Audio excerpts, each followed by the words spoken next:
সবাই যার যার মতো অবস্থান যে যে জায়গায় জায়গা পাবো খালি পাবো সেখানে আমরা জানাবেন নামাজের জন্য দাঁড়িয়ে যাবো ইনশাল্লাহ।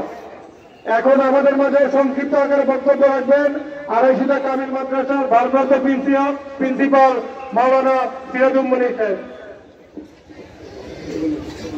আলহামদুলিল্লাহি রাব্বিল আলামিন ওয়াল আকিবাতু লিল মুত্তাকিন ওয়াস সালাতু ওয়াস সালামু আলা আশরাফিল আমবিয়া ওয়াল মুরসালিন। সম্মানিত উপস্থিতি, আল্লাহর দরবারে অসংখ্য শুকরিয়া। আমরা এমন একটা মুহূর্তে এখানে উপস্থিত হয়েছি যে ব্যক্তিটা হলো আমার প্রাণপ্রিয় ছাত্র, যে ব্যক্তিকে আমি সিয়াসিটার বিভিন্ন কিতাব দর্শ দেওয়ার সুযোগ হয়েছে। সে অত্র এলাকার স্বনামধন্য ব্যক্তি হিসেবে পরিচিত ছিলেন।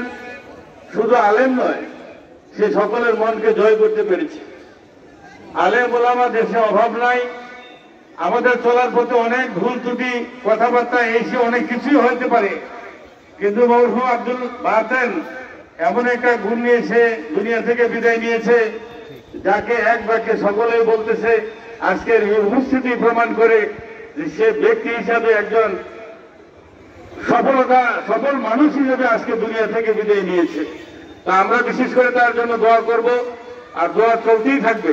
এবং তার যে আহাল আয়াল আছে, ছোট সন্তানগুলো এবং তার পরিবার, সকলে যাতে ধৈর্য ধারণ করতে পারে, আল্লাহ পাকের কাছে এই দোয়াই সকলে করবেন। সকলে বলেন আল্লাহুম্মা আমিন। আমি আমার বক্তব্য দীর্ঘায়িত না করে এখানে শেষ। আসসালামু আলাইকুম ওয়া রাহমাতুল্লাহ।